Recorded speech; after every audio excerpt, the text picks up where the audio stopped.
Hello folks and welcome back to Medieval Total War. I am Conostep and this is going to be part 15 of my early campaign where I'm playing as the Byzantines. And in the last couple episodes have been pretty quiet on my end. I did finish off the Sicilians. I attacked them a couple of times and I got rid of them. And the idea is that eventually, hopefully, quite frankly, there's a re-emergence of Sicilians.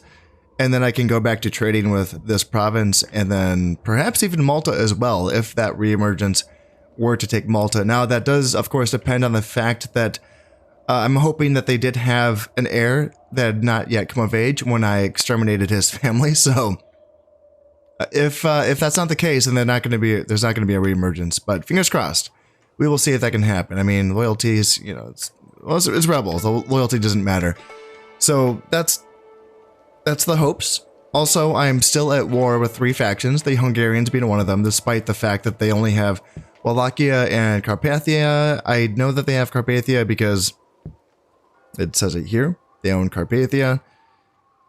So it's not looking like they are a threat at this point. They look pretty diminutive.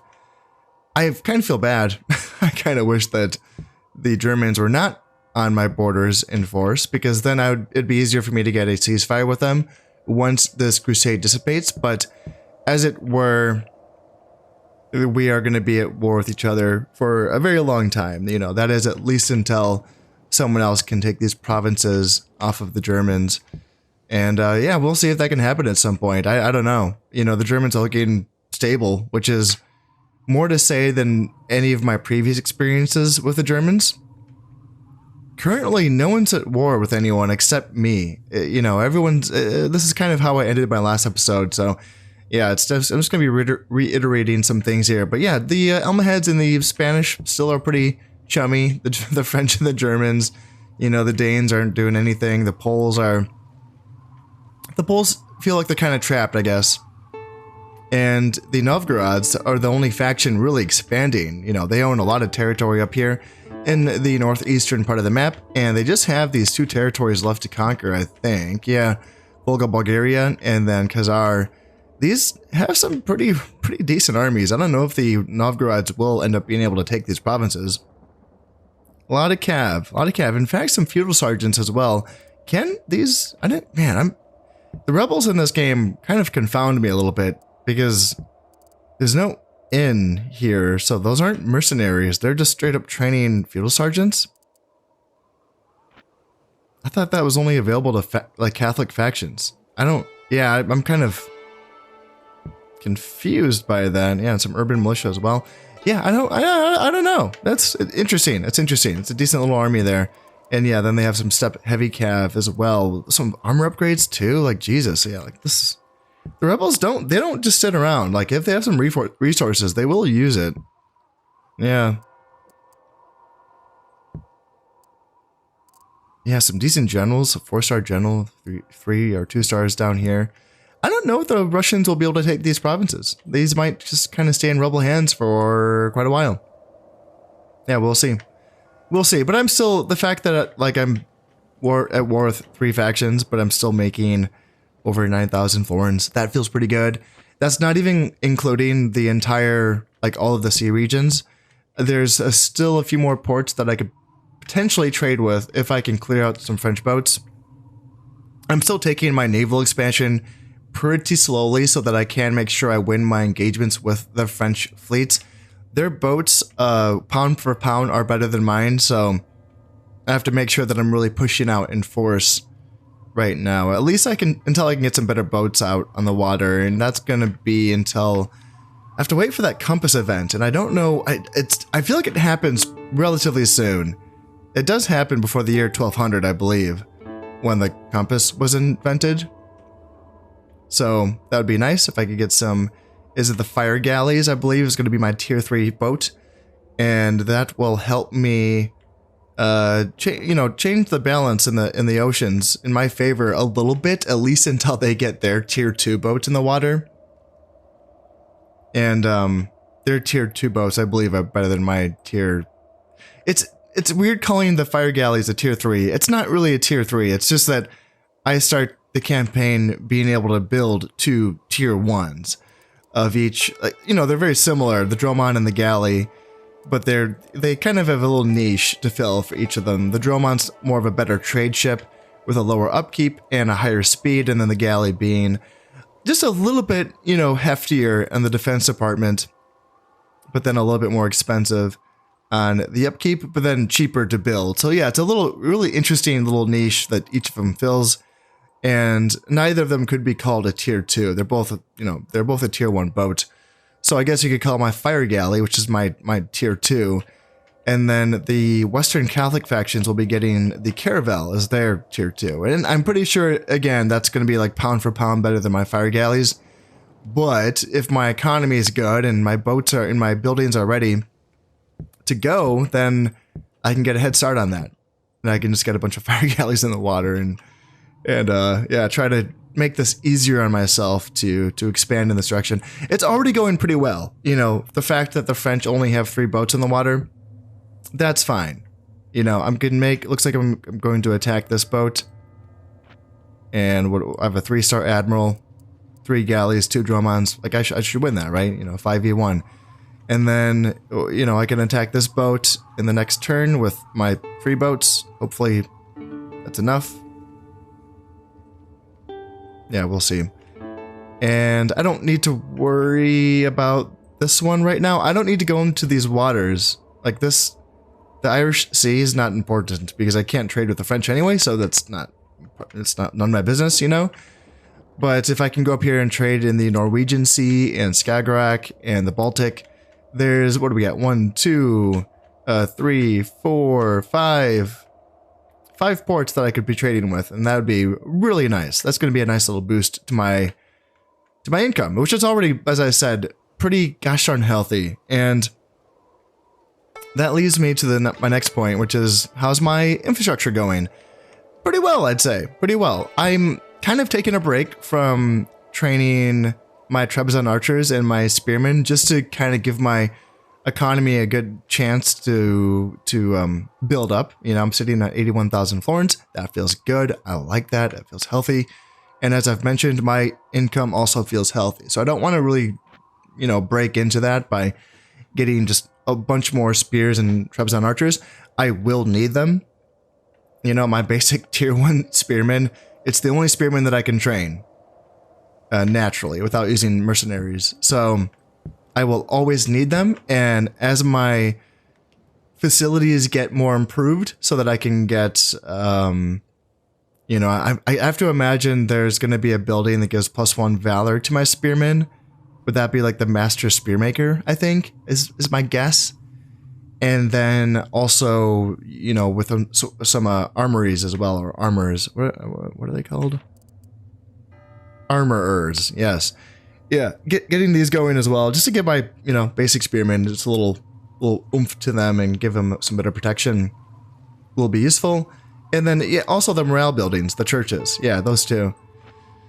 So it just kind of feels like I can take a break from training my spearmen and my Trebizond archers until I get those buildings going at least. Then I can, you know, the guys that I have or, you know, are being trained will be pretty, you know, decent. And that allows me to really go full on with training other soldiers that are kind of more important to my army compositions right now, such as the Byzantine cavalry, which is a very decent light cav. I know it's classed as a heavy cav, essentially, but it's not. It's more like a light medium or a medium light, however you like to classify it. You know, it's like a light cav that can provide a decent charge boost. So it's not super great or anything, but you know, it's a good punch to it. You know, it's a good punch to it. And considering that right now it's my only alternative to just basic horse archers, it feels a really necessary niche in my army right now. So getting those going. Also, I can finally train these Varangian guards here in Constantinople. That feels very good. It takes 2 turns to train 1 unit. So I have other provinces that are working on getting to the point where they also can train Varangian guards, such as Greece, and then Georgia's going to be working on that as well. Hell, you know what? I should probably get Naples on that as well. Ooh, they can get a Merchant's Guild. Okay, money first. Money first, and then we can get the Varangian Guard at some point. Because yeah, I think they just need like the Royal Palace and then 2 spear buildings. And then I think they can train Varangian guards. Yeah. Yes, I think that's going to be good. So we can do that. And yeah, the reason why I'm going to want to transfer my Varangian guard production to other provinces eventually, because I am working on getting to the point where I can train my cataphracts here in Constantinople, because I will get a +1 valor bonus to my cataphracts that I trained here. And it would be nice to also just be able to retrain my damaged family members' bodyguards, such as, you know, for instance, Prince Nicephorus. He's a one-man bodyguard right now, so it'd be nice to get his unit back up to a fighting, you know, unit, and I have not been able to do that until I can get cataphracts trained. And yeah, he's, you know, it's interesting with Prince Nicephorus. He's my guy who has been kind of bordering on the brink of being disloyal, and I would say due to my Emperor's traits at the moment, the fact that he is what does he have? Yeah, natural leaders giving +1 loyalty, and then magnificent builders giving +2 loyalty. And that's helping out a lot right now. So that's, yeah, +3 loyalty. I have to imagine when that emperor dies, that means that Prince Nicephorus is going to go down to 1 loyalty, is my guess. So I'm going to keep an eye on that. It's something that I was having a discussion with in the comments with a few of y'all about how exactly, like, what exactly does it take for a civil war? And I know that we all kind of know the by the book definition of what it takes, you know, disloyal generals. It seems like one of the disloyal generals has to be of royal blood to lead the civil war. But there seems to be some other factors in play, right? Like, he was a 1-star general for at least a handful of turns, and I never got a message saying you have disloyal generals and that you need to pay attention to that. Typically, the game will tell you that, right? It'll say, hey, you have a problem, fix your problem. And I never get that message. And it kind of made it seem like it wasn't an urgent thing, so I actually did use them in a couple of attacks against the Sicilians, and he ended up succeeding on the second attack. And it does make me wonder, you know, at what point does this matter, right? At what point, like, is it the fact that my Emperor's influence is decent, or, you know, pretty good, and the fact that his loyalty issues initially were due to his vice, being a blackmailer made him lose 3 loyalty. So it seems like, you know, it wasn't an influence issue, right? My other generals seemed pretty happy, but then I look at this guy, 1-star general, this mercenary here, and then I start to think, geez, maybe it's, I don't know, because if we have 2 disloyal generals in the same province, why didn't I lose Georgia? Why wasn't there a 1-province civil war? Is it because all of my other provinces are good? Is that it? Is it just because everyone else is just so gosh darn good that what's the point of a civil war if it's just Georgia? You know? He's like, yeah, that's what it seems. It seems like everyone else is just really like, there's not, it's not that I have a, you know, this endemic issue amongst all of my generals. You know, they're good. Loyalty is fine. It's great. And, you know, as I mentioned, his disloyalty was mostly just due to his vice. So it's an interesting conversation. Yeah. It's something worth keeping an eye on. And this can sort of be my fuck around and find out campaign. It already kind of is. So yeah, why not? I'll keep an eye on it. I'm going to risk it, and I'm just going to kind of leave him here in Georgia and keep a close eye on him, because if anything does happen, I mean, I can just send other armies to come squash him. I mean, I say that. They have some decent armies here in Georgia. I mean, they're okay. It's a lot of numbers. I was building up for the Mongols, but yeah, we'll keep an eye on it. We'll see. Like I said, we'll fuck around and find out, and this is how I learn things.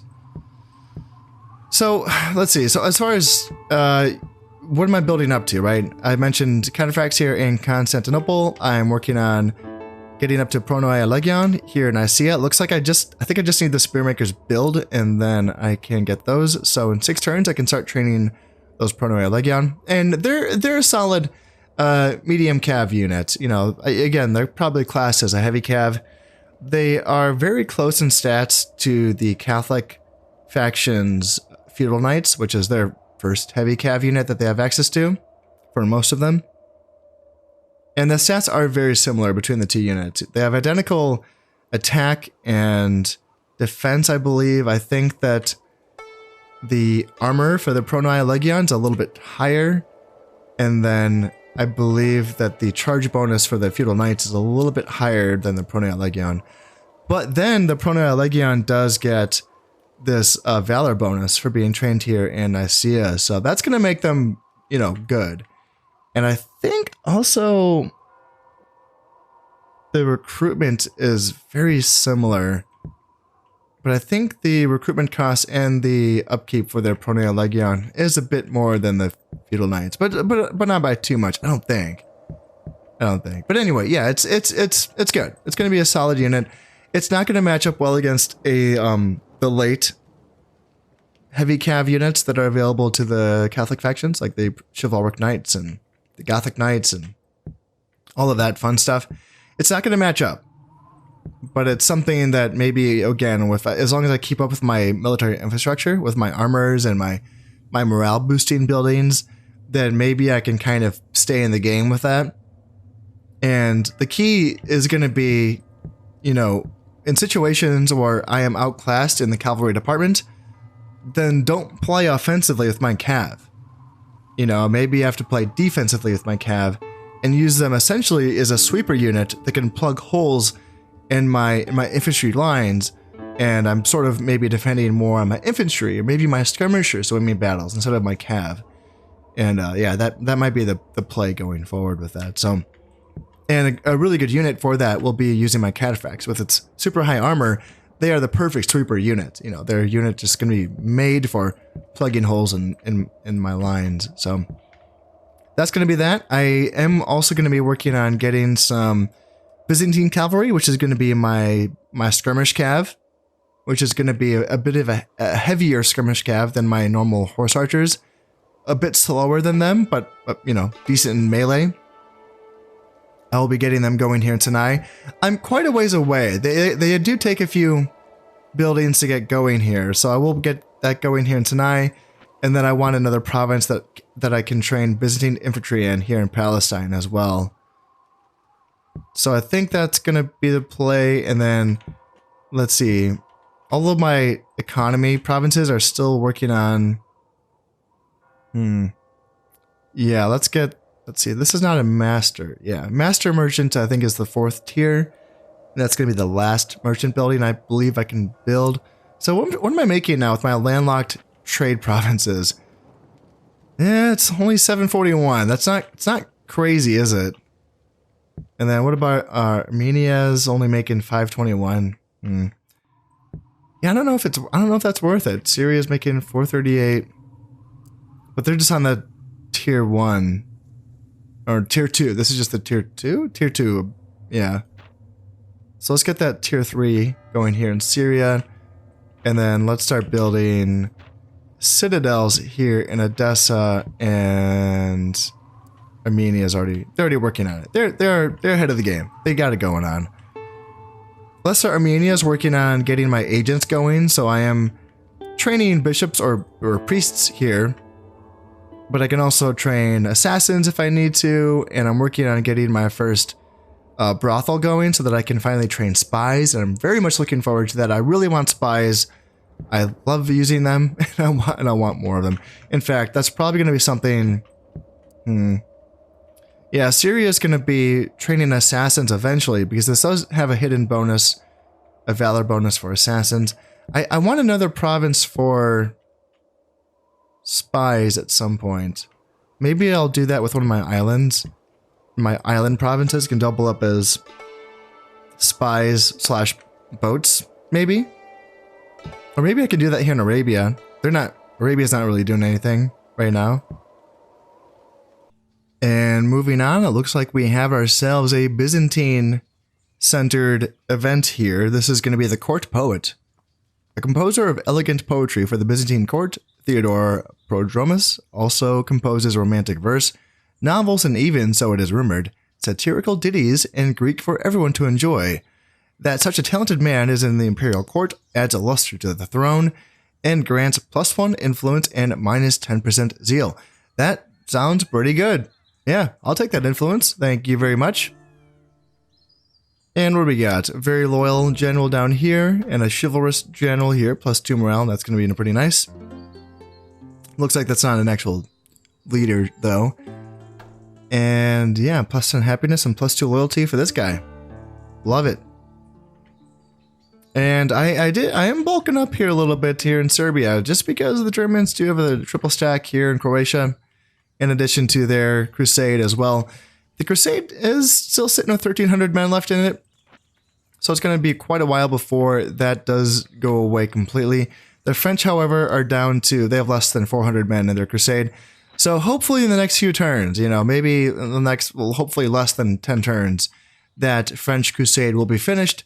And then it's just going to be a matter of having my boats leave any regions that border the French. And that might take a few turns to finish that operation. I did actually manage to sink a couple of French boats during that last turn phase, which did feel pretty good. Sunk one here in the North Sea, and then as well as one here in the English Channel. Looks like they do have one boat here in the Irish Sea, and I do need to make sure that I continue to keep some numerical advantages here on all of their coastal regions, because they can just pop a boat out and immediately attack me. So that is not what I want, but what I do want is to get into these trade regions. So let's like send some Dromons out. Like I can send like one here to the Norwegian Sea and one here to Skagerrak. And just for like at least one turn here, that should be able to get me, that's three ports that I could trade with. That'd be a nice little boost. Make it almost 10 grand. Yeah, that feels pretty goddamn good. Ooh, man, I love it. Yes, I love it. I love it. That's what three enemies I'm at war with. That feels pretty good. So just imagine if I could get that ceasefire with the French, and you know that would give me, how many ports would that give me? I mean, do they not have that many? Okay, 1, 2, 3, 4, 5 ports with potential for more. Yeah, they have a few provinces here that could definitely use a port, like Flanders, Aquitaine, Toulouse. Yeah, there's potential for more, but yeah, five would be a good, nice start. And yeah, that'd be good. That'd be worth the handful of turns that I would take to essentially disrupt my trade to clear the seas, you know, and get that automatic ceasefire. Yeah, I think so. That'd be nice. And maybe in the meantime, like they would end up at war with a neighbor, you know, like the Germans, perhaps. That'd be wonderful. If that happens, let's check out Swabia. Let's see what's going on there. And yeah, as you can see, my priests, they're starting to get around, this is what I love. I love having the map revealed to me through my agents. It just feels so good to know what's going on in the world. Love to see it. That's like one of my favorite things here. And yeah, check out the Hungarian, man, the Hungarians. Just, man, I kind of feel bad. Kind of feel bad. I didn't mean for this to happen. I tried to give up their regions to them. You know, that was the intention. Didn't work out that way. The Poles, yeah, the Poles feel stuck. The Poles just feel stuck. The fact that they're guarding Moldavia is so hard is like, guys, like I'm not going to attack you. But the fact is they're not they don't have or they don't have an alliance with the Novgorods, so you know, they must feel like they're in between two potential enemies, which is not the case. I do not want to attack them. That is not my goal. My goal is to keep building up and stacking some money. You know, I got that Varangian mindset right now. For those of you who are Star Trek fans, like, so it's all about the profit right now. You know, all about the profit and killing these damn emissaries. Maybe not that guy. He's pretty tough. How about I start out with? Oh man, they're both Valor too. Jesus. All right. Mole, Valor 1 assassin. It was good knowing you. Hopefully you can get the job done. I already trained your replacement. I have another assassin ready to go in case you fail. And maybe let's get another one just in case. Oh dear. Yeah. I need to get better assassins just to make sure that I don't get assassins being lost 2 valor, 2 emissaries. That seems pretty silly. Well, what do we have here? Looks like we got ourselves an historical general, Alexius Branus. I, being someone who doesn't know a lot about history, does not know who this person is, but he must be historical. He just came into being, and he's leading one of my units of Byzantine Lancers. 5-star general, 3 dread, 3 acumen, 3 piety, enough loyalty, and skilled attacker, so +1 command when attacking. So yeah, when attacking, he's going to be a 6-star general. Man, that's not bad. And a unit of Byzantine Lancers as well. I like it. Yeah, that makes me pretty happy to see that. Yeah, cool. I don't necessarily have a place for him right away, but it's nice to have that option. Yeah, it's nice to... Maybe have him lead Georgia at some point. Now that I look at it. I mean, Egypt wouldn't be the worst place for him. The fact that he is in a unit of Byzantine Lancers, and the fact that they have lower armor than, the cataphracts that I have so far, with Prince Constantine leading my Egyptian forces, he would be better suited for that, so... Maybe that's what I do? Yeah, how about I just do that? Yeah. Alexius Branus, you can be my new general of Egypt. And then, how would I do this? Yeah, Prince Constantine. You're very loyal. So you're just a 5-star general. There's nothing else to you, really, as far as being a combat leader. But you can go up to Georgia. And you can be my new leader up there. Because, yeah, your loyalty is good. And you outrank Prince Nicephorus at this point. So, yeah, I was going to play with fire a little bit with that, but let's not. I don't need to anymore. Let's just kind of go with what we have. Alright, finally! Yes, the compass rose. A reliable guide that can point the way to the north in all weathers and at night is a blessing to sailors. They need not hug the coast, praying that the weather will be kind to them. Now in larger ships, they can sail with confidence across the ocean. Awesome. Yes, finally. That feels very, very good. And let's see here. Anything? Prince Constantine. Yes, even becoming even more loyal now that I've been giving him a more important post here in Georgia. +3 loyalty and +1 dread. All right. Nice. Love to see it. Blackmailer. Okay. -3 loyalty on this guy, so... I might have to go take a peek at Constantine Vatizes. But yeah, now I can... So I already probably should have built these boats. The dockyard. It's not showing that it would give me access to a new boat right away. But maybe that's not gonna... Maybe that'll be next turn. But yeah, let's get this dockyard going here. And all of my island... provinces, Rhodes, and then Crete as well. And then, yeah, I'm pretty sure that will allow me to build that, my second tier boats, those fire galleys. So that's going to be really nice. Not that I, necessarily need it. I already do have naval supremacy. Things are going pretty well. Except for the fact that I have not been able to catch this one French boat. It's been just darting back and forth between the North Sea and the English Channel. And this has been going on for a few turns now, and I just have not been able to catch this goddamn boat. Which is kind of frustrating because it's just this one boat that's blocking, all of these ports that I have not been able to trade with. Now, the answer to that is to simply get some other boats. Let's see. Like, these guys can go up here to the Irish Sea. And then I can put one boat in the North Atlantic as well. And that's going to loop me around so that I can trade with the Norwegian Sea and Skagerrak and the Baltic Sea. So that this one French boat just can't disrupt everything for me. So that's going to be the answer with that. And I do have more boats on the way as well. So naval supremacy has already been accomplished. It's just been, it's so easy for one boat just to kind of throw a wrench into your plans. But the fact that I'm making 10 grand, even with that, is fun. That's cool. And now I have over 100 grand in the treasury. So let's keep building on that. how many turns before the French? Yeah, the French Crusade has 235 men left in it, so yeah, a few more turns, maybe. We'll see. We'll see. Maybe 5 turns? I don't know. It just feels like it takes forever, you know? Like, it just feels like it gets to this point, and you're like, okay, come on. Why does it take so long? You know? And the German Crusade still has 1,000 men left in it. Jesus Christ. Oh, well, we're getting there. We're getting there.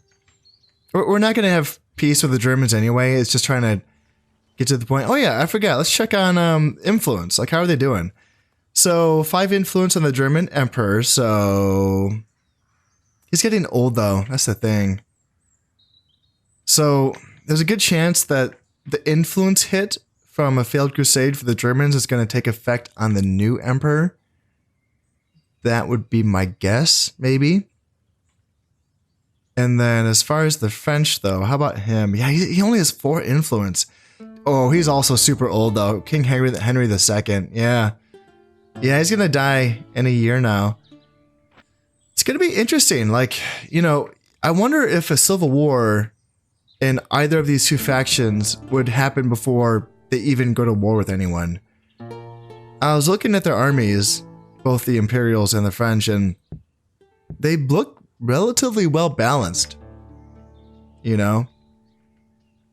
And then, yeah, the Spanish and the Almohads as well are just kind of stuck in this stalemate. It's just stalemate city, you know, everywhere. It's just stalemates. So it kind of feels like it's going to be a situation where, yeah, like I mentioned, it might take a civil war before someone sees that opportunity and they decide to go in and take advantage of that. It's interesting that they have just allowed the Italians to hang around. You know, the Italians just have this, you know, province of Genoa. And the Germans are like, yeah, it's cool. It's cool. You can hang out here between my 3 provinces. The Italians can just hang out in Genoa, and that's fine. Yeah, it's kind of strange. Kind of strange. And same with this province here, this rebel army here in Venice. You know, like, Venice is rich. It could be even richer. And why let it hang out? Like, why let it just hang around like this? Attack them, Germany. I think the French are kind of stuck. They don't really have anywhere else to go except Scotland, but who wants to go to Scotland? It's just there's a bunch of angry Highland clansmen up here. You know, just a bunch of guys dressed like Braveheart. Yeah, who wants to go there? A couple, yeah, there's a 5-star general as well, who is not William Wallace. And then, what do we got here? 4-star general. Yep, just a bunch of angry Highland clansmen. So, yeah, the French might just leave them alone. No, let's screw that. Screw that. Yeah, it's going to be interesting to see what happens when these crusades fail. Because I do want to, you know, it'd be really nice if we got some civil wars going on. It'd be nice if we got some action over here. And then maybe I can get some ceasefires. And then I can just make more money. You know, that'd be great if I get a ceasefire with the Germans and, you know, a ceasefire with the French. That'd be, oh man, that'd be so nice. Because then at that point, I can just really just put all of my attention on Georgia. You know, and speaking of which, so my experience again playing with the Byzantines before, I did not take any of the Turkish or Egyptian territories when I was playing as the Byzantines in my last practice playthrough. And in that playthrough, you know, the Mongols, as they usually do essentially land here in Khazar with the bulk of their forces, but it kind of acts like a faction reemergence where there's a chance that some rebel armies can also go to the direction, you know, and they can join that Mongol horde. And so what happened was, even though the Turks had like Rum and Armenia and Odessa, I think one of these provinces, I can't remember if it was held by the Turks or if it was a rebel army, but they joined the Mongols. So despite the fact that most of the Mongol forces was north of Georgia, and this is where I was getting attacked from, there was this cheeky little army here that was, it is sizable, it is a decent force. And I want to say it actually was joined, like, I want to say it did have Mongol units in it. Gosh, I can't remember though. But that is something for me to keep an eye on. And I don't know if I do need to reinforce more than one province, you know? Like, is it enough for me to just stack up in Georgia, or do I need Armenia and maybe even Syria to be stacked up as well, and just really make sure the border of this map is secure? I don't quite know. I don't know the answer to that. So I can, you know, do my due diligence and stack up in Georgia. It would be fun, and this is something that has been recommended to me, and something that I would like to do, actually, is to have a pretty decent castle defense just on its own, like a natural castle with some good walls defending it, and then garrison that castle with not too many units, but like enough to, like, let's see. This is the 3rd tier castle, so a castle, and it can hold 600 infantrymen or 300 cavalry. And then say garrison that castle with maybe not the full amount, maybe just like 300 infantry, so that they will last longer in a siege, well, because they will have more supplies. And then kind of force the enemy into attacking the castle in an all-out siege. And, you know, if you have like some Varangian guards or something like that, that could be pretty fun, because you can just, you know, let the Mongol waves wash against the castle walls.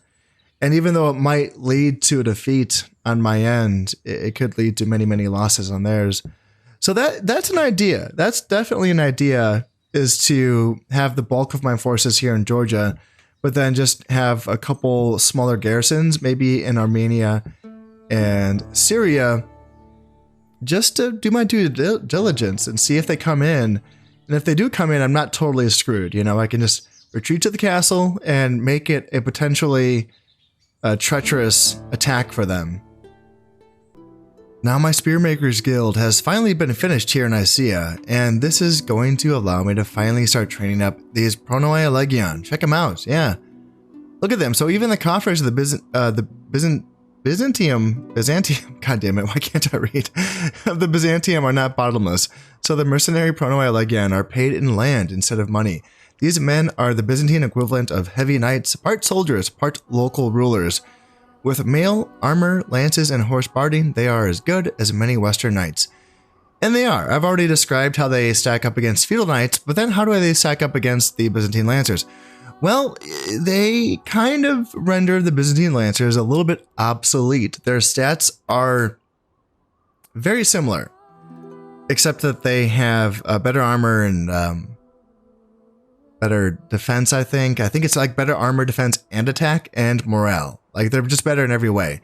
And you might think, well, hey, do the Byzantine lancers at least have a better charge? No, they do not. Their charge is identical. And then you might think, well, hey, do the Byzantine lancers at least, are they faster? You know, do they make better light cav than the Pronoai Allagion? No, they are not. They have the same speed. So there's like 2 tiers of speeds for like the fast cavalry. And there's like the elite top tier speed that you can only get with, say, like the basic horse archers. They're super fast. And, like the Saharan cavalry for the Almohads, you know, they're super duper fast. I'm trying to think of other units. Those are the ones that come to mind right now. But then there's like a tier beneath them that are still really fast, but they can't quite catch horse archers, like the basic horse archers, or the Saharan cavalry. And that's the tier of speed that the Pronoai Allagion and the Byzantine lancers are. So it's unfortunate that they share the same category of that. Like, it would be nice if the Byzantine lancers were a bit faster, just to have more of a niche when it comes to chasing down perhaps mounted skirmishers. It can be said that with their lighter armor, Byzantine lancers make a better unit for desert warfare. So there is that to be said. The primary thing that can be said, though, is that Byzantine lancers are way, way cheaper than Pronoai Allagion. They cost 250 florins to train, comparison to the 425 for the Pronoai Allagion. And then the upkeep is almost twice as much. 125 support costs for the Pronoai Allagion, and then 70 for the Byzantine lancers. So, all in all, I would say that the Byzantine lancers is a unit that I would want more of. just to get those numbers out. But when you're training these units here in Nicaea, that's going to be giving that +1 valor bonus to the Pronoai Allagion. That's the unit that you want to be training, especially now. So let's get these guys going out, and let's boost their stats a bit by giving them some more. Armor would be nice, but if I want them to ever play any role in desert warfare, which honestly, the way that we're looking right now, I don't know if I'm ever going to fight in the desert again. Unless the Almohads attack me here in Egypt, which I just don't think they will. And then the question would be, what if the Spanish finally fight against the Almohads and then win and then push them all the way back and then attack me through Egypt or through Cyrenaica? Then would I need some Pronoai Allagion? Yeah, perhaps, yes. You know, it'd be nice to have that unit available. And so you might think, well, so what's the point? Like, why not have an armor here in Nicaea? Well, because it's nice to have some versatility with your unit production. This obviously is the province that I want to be my primary province for training up some Pronoai Allagion because of that valor bonus, but I want to be able to retrain them somewhere else for that armor bonus to fight, you know, in Europe itself, where the armor doesn't really matter, you know, in desert warfare. But if I just want a pure Pronoai Allagion without that armor bonus from the armors, so that they can go fight in the desert with some effectiveness, then I want to keep Nicaea clear of having any armors built. So with that being said, I think just having Master Horsebreeder +1 Valor. I'm assuming that +1. See, it sucks that they won't tell you what troops that gives this to. So I just looked it up, and yes, it does give +1 Valor to Pronoai Allagion. So yeah, let's get those out. And it also gives a +1 Valor to Byzantine Lancers and Byzantine Cavalry and all that good stuff. So let's definitely get this going. That's going to give that +2 Valor, +1 Defense, and +1 Attack from that. Did I say +2 Valor? I meant +2 Morale. Whereas the Church is only going to give +1 Morale. So yeah, let's get the Master Horsebreeder first, and then I can start working on the religious buildings for those upgrades. And then I do want another province where I can train Pronoai Allagion with an armor boost. Where's that going to be? Yeah, this is where it gets a little bit complicated. Maybe Rum? Yeah, I don't know. I don't have anything going on in Rum. It doesn't transition well because Rum is landlocked, and it would take, you know, like 2 turns to move them from Nicaea to Rum before they can start being retrained, which is a bit of a labor-intensive process. So it's not super ideal, but I'm literally not using Rum for anything else. Because it's landlocked. That's like a main reason, you know? Because all of my provinces that are bordering the ocean, I like, these are the provinces that I use to train stuff, because you can just move units so quickly between province to province, you know, like it's really clean. Maybe Naples. Naples is already kind of like halfway to training quite a few stuff.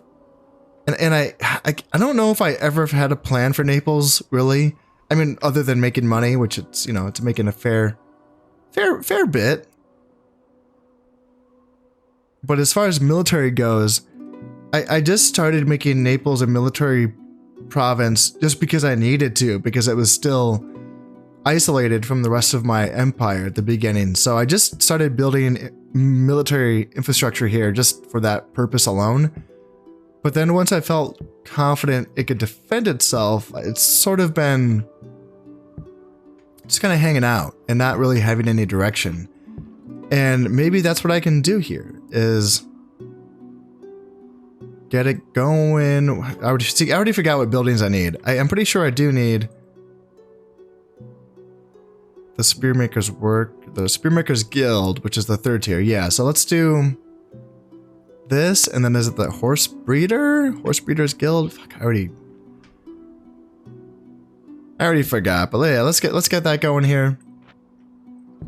And then, yeah, let's make Naples the place where I can retrain those Pronoai Allagion with the armor upgrades.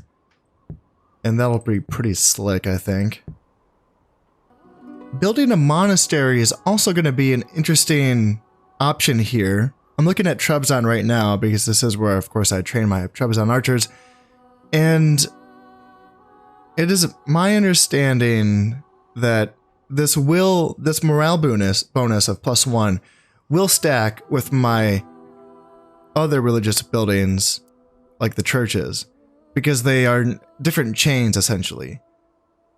So if I was playing a Catholic faction, the monastery is the building that would allow me to train the Inquisitors, and this is the prerequisite for Reliquary, which will allow me to train the Grand Inquisitors. Now, of course, playing as an Orthodox faction, I do not have access to those agent units, but the morale bonuses are still relevant, and the Reliquary is going to provide a morale boost of +2. Now, they don't stack within the chain, so you're not getting +1 and then +2 from the Reliquary, so for a total of +3. That's not how that works. You're just getting a total of +2 morale bonuses. But you are stacking that with the church chain. So whatever comes after this, whatever church building comes next, I'm not really sure what that would be. I'm already up to a citadel level. But I don't know. I'll keep an eye on that. I'll see what else is available. I know I can build like the grand church thing. I think that already exists here in Constantinople, or the cathedral. But I can only build one of these, correct? Like one per faction, or is that not true? It's +3 morale. Often the most beautiful building in the province, a cathedral is a hymn of praise and the stone to the glory of God, as well as spreading the faith, the wonder, and pride. It evokes hugely improve both the loyalty of the population and the morale of troops produced here. It doesn't say anything about building only one of these. So maybe that is the next step. Maybe there's no intermediate building between a regular church and a cathedral, which is kind of strange, but the fact that that morale bonus should stack with the monastery and reliquary buildings is good. So yeah, I think let's go for that. Let's get a monastery going here in Trebizond, and then I can get a reliquary eventually. Now, I did end up building a basic armor here in Trebizond. I wasn't thinking quite at first because, again, Trebizond's a similar situation to Nicaea, where, of course, this gives a valor bonus to those Trebizond archers, but then I should probably want another province to specialize in retraining armored Trebizond archers. But the fact that Trebizond archers, their armor level is already so low that you can probably build up the entire armor's line and still have a unit that fights effectively in the desert, would be my guess. I would have to double check that, but I think that is the case. So it's probably not worrying too much about that with Trebizond as it is with Nicaea.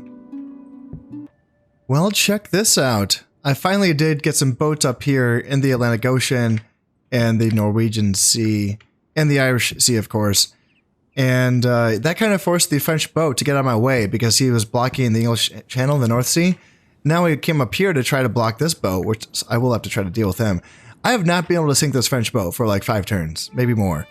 But look at that, I'm almost making 15,000 now. That feels pretty goddamn good. Oh, yes, feels wonderful. So let's bring some boats up to try to keep chasing down this freaking French boat. Let's see if he wants to fight me in the Irish Sea. And that's the only one. Yeah, there's no other French boats right now. Yeah, knock on wood, because that's feeling pretty good. And also, the French king and the German emperor both died on the same turn. So let's check these guys out. We got some new ones. 3 influence. Oh, yes. Yes. And that's pretty much it. Yeah, 2 commands, great warrior. So who cares, you know? 3 influence. And his crusade is going to end soon. There's 184 men left in it. And he's 39. So he's going to be alive to watch this happen. And I don't see him gaining influence in the meantime. So that's going to be rough on him. What about the new German emperor? 3 stars, already a bit better, but 3 influence. Oh my god, yes. Yes. Okay, yeah, okay. So it's going to be a bit longer before the German crusade goes down. It's down to 900 men left in it. So it's going to be a bit longer for that, but still. Ooh, look at this. We got a little... This little rebellion here in Bavaria. Okay, interesting. Yeah, I finally do have agents in pretty much everywhere for the most part. Not the islands. I still don't have agents in the islands yet, but yeah, who cares? Who cares about that? But yeah, this is I love this. I love being able to see everything. This is really fun for me. And yeah, I'm working on being able to, okay, so I can start getting to the point where I'm getting to the point where maybe I can train the Byzantine cavalry at some point. What do I need next? What's the next building? I think I need a freaking castle. God damn it. Oh, okay, yeah, it's gonna be a while longer. Yeah, I need a castle so that I can build a swordsmith's workshop, which is a 3rd tier building. Yeah, it's unfortunate. It's going to be a bit longer. Oh well. We'll keep working on it. Keep plugging away at that. And yeah, I think yeah, I'm feeling pretty good about the way of the world right now. Let's see, I'm working on getting this Siege Engineers Guild going on here in Anatolia so that I can train up or build some trebuchets. Other than that, though, yeah, just kind of waiting on these crusades to go away, because once that happens, and I can really open up trade again with the French, oh man, that's gonna just be so sweet. Oh no, Alexius Brandis, how could you? This is my historical general, again I'm guessing here, but yeah, he cannot admit to being wrong. He has secret pride, so he has killed members of his staff who had the talent to prove him wrong. This trait does, however, give him great confidence in personal combat. So he lost one of his command stars, but he gained +3 valor. I don't know if it's worth it, man. I like my command stars.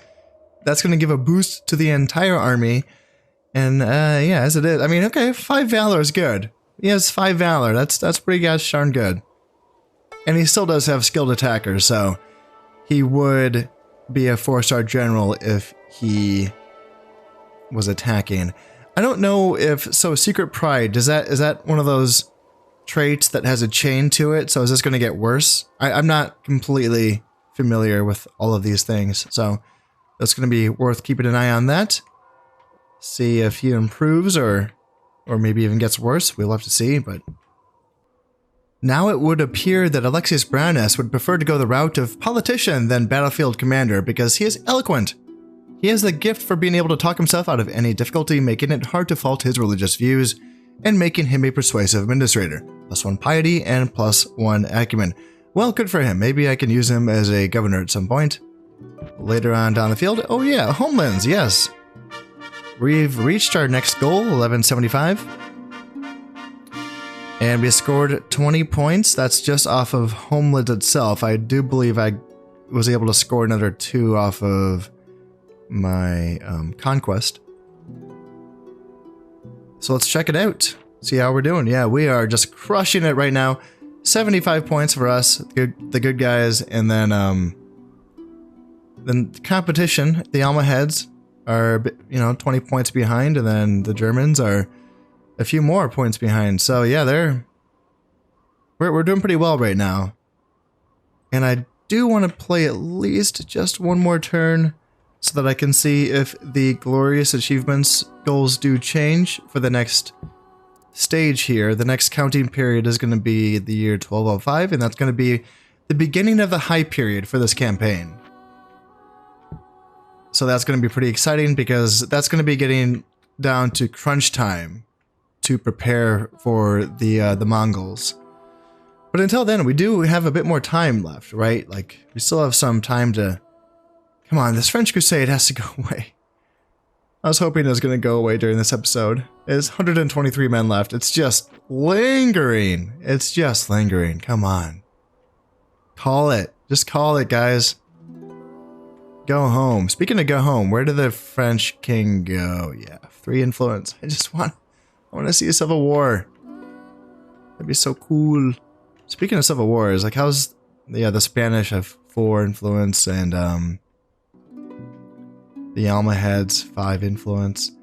Gosh, yeah, I just don't know if I've seen this before. Just this, like, such stability, such complacency. It's disgusting. It has to change. It has to change. But at the same time, it also feels pretty darn good. And I just had to play one more turn just to see. Yeah, as I mentioned, I wanted to see if the points or the goals change for the next counting period. It looks like I will be making 1 less point. I think so. Or am I? It looks like, did my conquest go up? Okay, I'm a little bit confused here, but I thought that I was making 20 points before off of homelands, and now I'll be making, is that 19? So that's 16, 17, 18, 19. So yeah, I must be losing something. It looks like, is it Serbia, maybe? That I'm not going to be making points off of anymore? And that, yeah, that's a sign, that could be a sign of how things turn out for the Byzantines. You know, if you think that this is just how it's going to be for me, you know, making this many points for the rest of the campaign, that's not how this is going to be. Eventually I will be losing, well, not losing points, but I'll be making less points, and other factions can start catching up to me depending on how they are doing. So that's the point where I will need to start being aggressive again and essentially launch these raiding parties to destroy other factions, or just to put them in the pits so that, you know, it's going to be tough for them to recover. And so the point of this whole period, in case you're just wondering, or in case you've forgotten, is so that I can build up a lot of money so that not only can I withstand the Mongol invasion and get ready for that, but also so that I can withstand losing a trading partner whenever that time comes down the line. You know, whether I have to invade the French, invade the Germans, whoever's catching up to me on points, I'm going to have to attack them and, you know, wage some pretty all-out war. So whenever that happens, it's not just about losing a trade partner, but it's also about having their boats block my trade against all of the factions that I'm not fighting. So there can be these periods in the campaign where I'm just losing a ton of money, just a lot of money. So that's why these phases of the campaign are very important to me. So in any case, I know slower handful of episodes. I like playing them. I know they're not super fun to watch, but I really enjoy them. It's peaceful. I like building my empire up, and I like getting armies that are more fun to play. It's something that for me in the early campaign, it's a bit of a struggle. I don't like, I can do it. You know, I can throw together these crappy little ragtag armies and just kind of get the job done, but it's always more fun for me to throw together an army composition that I've practiced in and I know how to use it, and that's always just been more fun for me. And it also gives the AI more of a chance to build up their own forces, so that you're not just fighting these crappy half stacks that the AI is also barely mustering together. And in general, I think it's a more fun experience for me, at least. I really do enjoy it, so it's worth it, and the payoff, the payoff is worth it. It's not that I don't like fighting battles in this game; it's quite the opposite. But these long periods of peace and being able to build things up, it's enjoyable. I do like it. So thanks for sticking with me throughout all of this slow periods. It will be picking up at some point later on in the campaign. It definitely will be picking up. So that's going to be it for this one. As always, I hope you've enjoyed this one, and thank you very much for watching. This has been Concept playing Medieval Total War. Thank you very much, and goodbye.